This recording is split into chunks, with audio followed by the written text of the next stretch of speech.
Hello and welcome back to a new series of Badminton Diaries. I can't quite believe that we are back here again.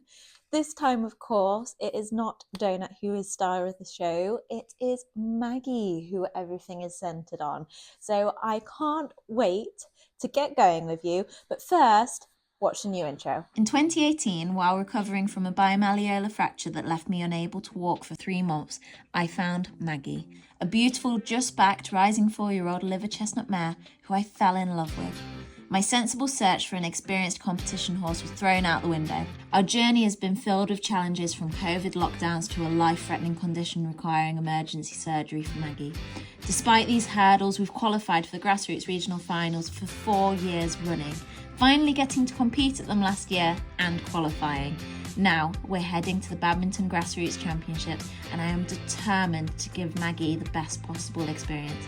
Join us for the journey. Welcome to Maggie's Badminton Diaries. So, a new year and back to preparing for badminton again. And even though we are in a better situation because Maggie is in work, it hasn't come without its hurdles. So last year we were struggling because Donut was suffering with abscesses. Interestingly, anybody interested, he's struggled with abscess again and then getting sore feet again. So this does seem to be this time of year occurrence for him, bless him. But at least he's not got the ticking time bomb of badminton looming. So this year instead, we're going with Maggie. I don't have worries with her feet, touch some wood. But I do have saddle woes. So I finished last season having broken our saddle when I had an accident, and I've been trying to sort out her saddle ever since, but it does appear that she's really changed shape as well.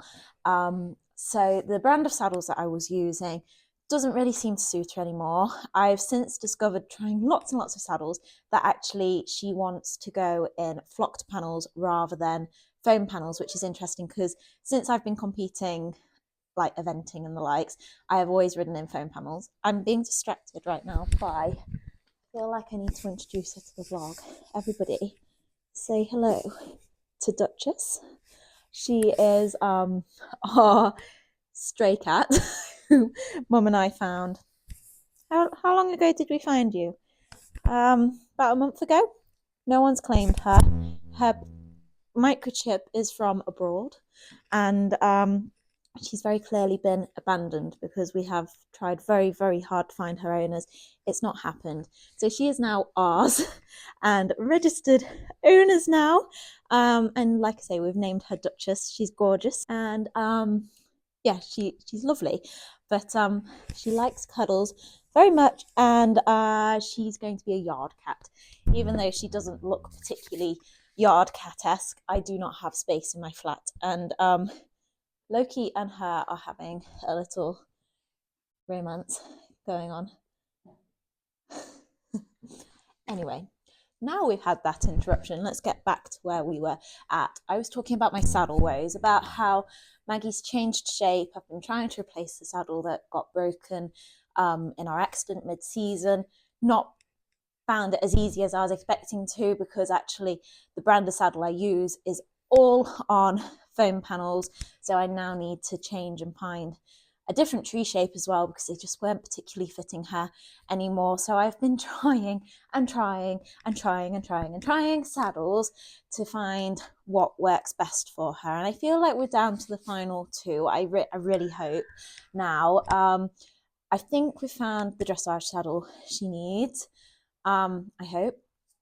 It's been a bit of a labour of love figuring out which saddles are going to be best for her on flocked panels, because I need more than like a GP saddle. I need it to be quite a performance saddle. So it's finding out what brands do that and what brands have sort of a tree shape that works well for Maggie's body shape.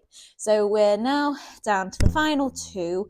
Jump saddles are proving harder than dressage saddles for her because she's got really big shoulders. So we've just got 2 more to try, and I've been finding it easiest to try new saddles by going and jumping around in them. Obviously that's not how you can do it with a traditional saddle fitting, because obviously you usually have like an hour's slot and you probably sit in a saddle for 5 minutes maximum while figuring it out. But this needs to be really right. So I'm working with people who are very kindly letting me trial saddles, friends who are letting me borrow them, and we're building the picture of what she needs so that I can find stuff. Because also it's really difficult if you don't have the budget to be buying brand new, because it's all fine and good if you can buy brand new because you go and try a saddle and then you get the adjustments made to measure. Obviously flocked saddles is great because you can do a certain amount of flocking to personalize them to your horse, but you have to have the tree that fits in the first place. So that's the tricky element with getting the right saddle for you. So we've been doing that. It's taken a lot of time, a lot of energy. I've learned a whole lot about all the different saddle brands. But like I say, I'm hoping by the end of this week, we might just be there, and I will keep filling you in as we go on. So part of this vlog is actually me taking Maggie out jumping the other day, and we were trialing another new saddle. We obviously tried one last week at Newbold Verdon, and she went quite well, but I wasn't quite as happy as I want to be if I'm going to be spending money on a saddle. So we tried another one and I thought it was pretty good, but we'll let you go and have a watch of how we got on at Arena UK and see you in a bit. Today we are going out for a little spot of show jumping with Miss Maggie May, and look at that long mane. I need to do something about that. She says long hair, don't care. And yeah, they're doing an unaffiliated competition at our most local venue, and they rarely do that. So we thought we'd go and pop around the meter. One, for a bit more practice, and two, because I've borrowed another saddle, so I'm trying a different style and different make of saddle, and we're gonna see how she goes in that.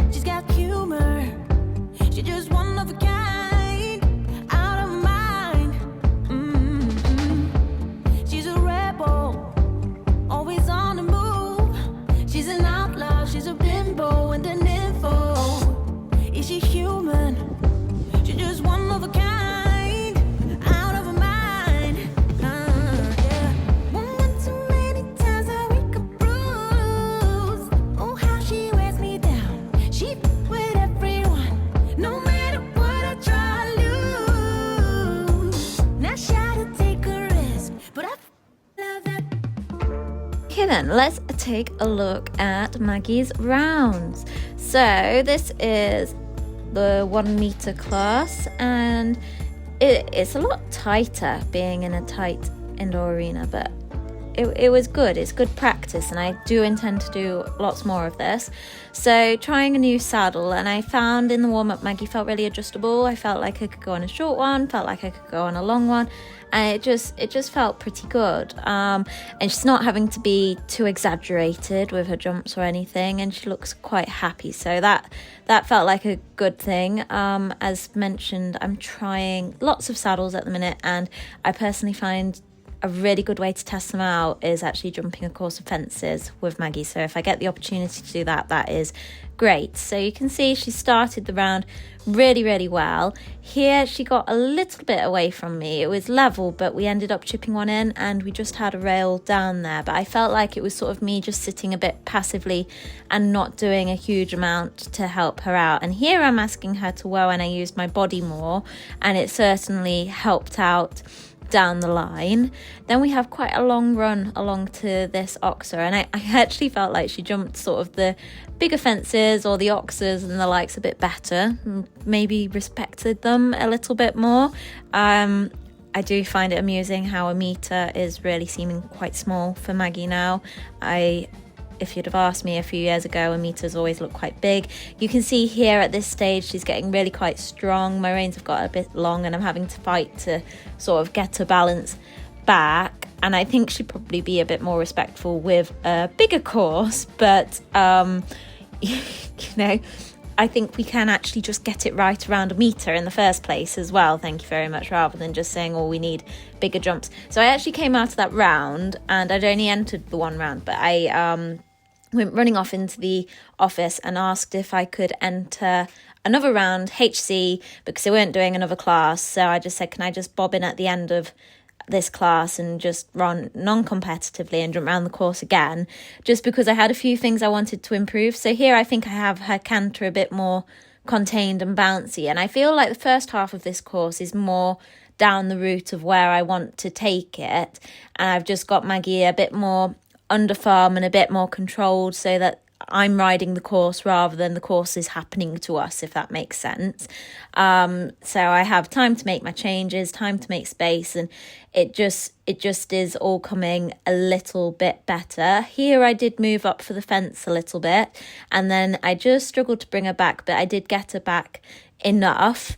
I think it was down this next line when she sort of started getting away from me a little bit more. And that's certainly some schooling practice, but I definitely can't complain that she doesn't want to do it, because she's taking strides out and the like. So she's obviously feeling good, which is a good sign for the saddle. And I think this is stuff that I need to work on. So I'm definitely planning on going out show jumping a lot more so I can work on these things.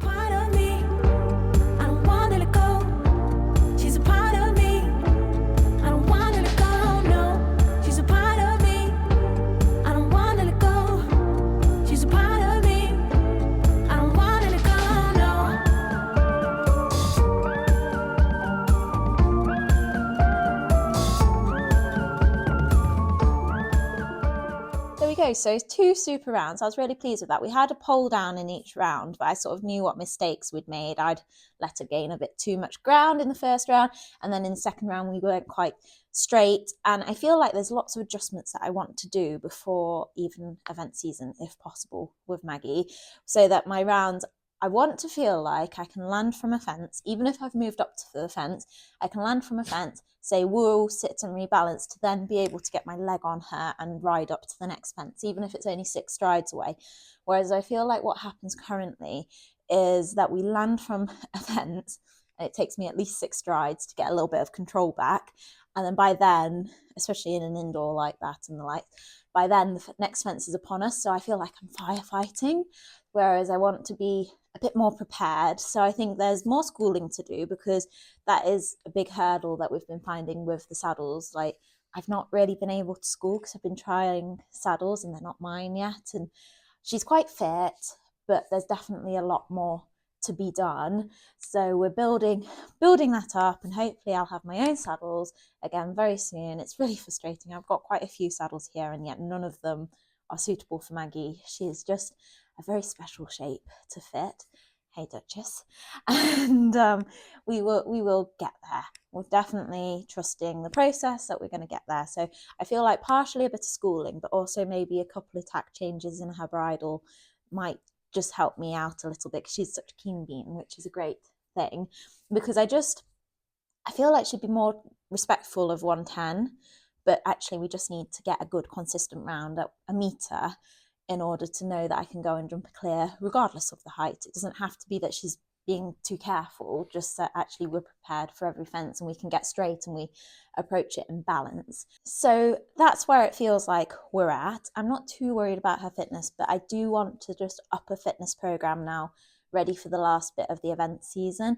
I'm hoping to do an event that's a couple of weeks into March with her, although I've not entered yet. I'm just watching the weather quite carefully because we're getting wetter and wetter, but it is a very, very short run up to Badminton. So I might do a video, if you find it interesting, on how I'm going to plan the events and how I'm going to plan it to fit in.